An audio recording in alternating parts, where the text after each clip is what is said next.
বনাব লৈছোঁ চয়া বড়িৰ চব্জি। তাৰ বাবে চয়া বড়ি আৰু আলু হাফ বইল কৰি ইয়াক মই মিক্সিত পেষ্ট কৰি লৈছোঁ। আৰু এই মিশ্ৰণটোত মই আদা, কেঁচা জলকীয়া আৰু ধনিয়া পাত কিছু মিহলাই দিছোঁ।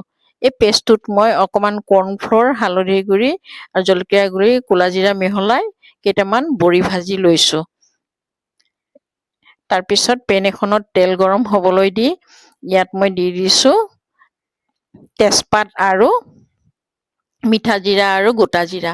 এই সামগ্ৰীখিনি ৰঙচুৱা হোৱাত ইয়াত মই দি দিছোঁ আন্দাজ অনুযায়ী কেঁচা জলকীয়া। যোনে যিমান জ্বলা খাব পাৰে তেনেকৈ দিব। আৰু ইয়াত দি দিছোঁ মই মিহিকৈ কুটি লোৱা টমেটো আৰু কেপচিকাম।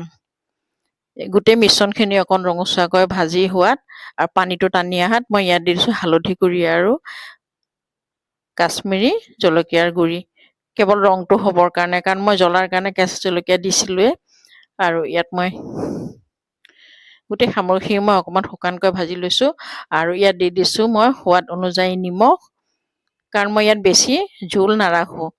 আৰু ইয়াত মই ঢালি দিছোঁ অকণমান কেইটামান কাজু আৰু অকণমান মগজৰ পেষ্ট পাতলীয়াকৈ দিছোঁ। আৰু গোটেই সামগ্ৰীখিনি অকণ সিজিবলৈ দিছোঁ। উতল অহাত ইয়াত মই ধনিয়া পাত দি দিছোঁ আৰু অকণমান চেনি দিছোঁ। গোটেই সামগ্ৰীখিনি অকণমান শুকাই অহাত, ঘন হৈ অহাত ইয়াত মই ওপৰৰ পৰা দি দিম আন্দাজ অনুযায়ী আৰু অকণমান নিমখ আৰু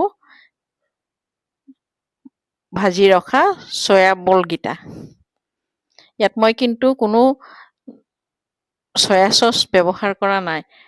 মই এইটো সম্পূৰ্ণ আমাৰ ঘৰুৱা পদ্ধতিৰে বনাইছোঁ। গোটেই মছলাটো মই গোটেই মিশ্ৰণখিনি যাতে শুকান হৈ যায়, কাৰণ মই ইয়াত ঝোল বেছি ৰখা নাই, নহ'লে বড়িকেইটা ভাঙি যাব। শুকানকৈ হোৱাৰ পিছত এয়া গেছটো অফ কৰি দিছোঁ। এয়া হৈ গৈছে মোৰ চয়া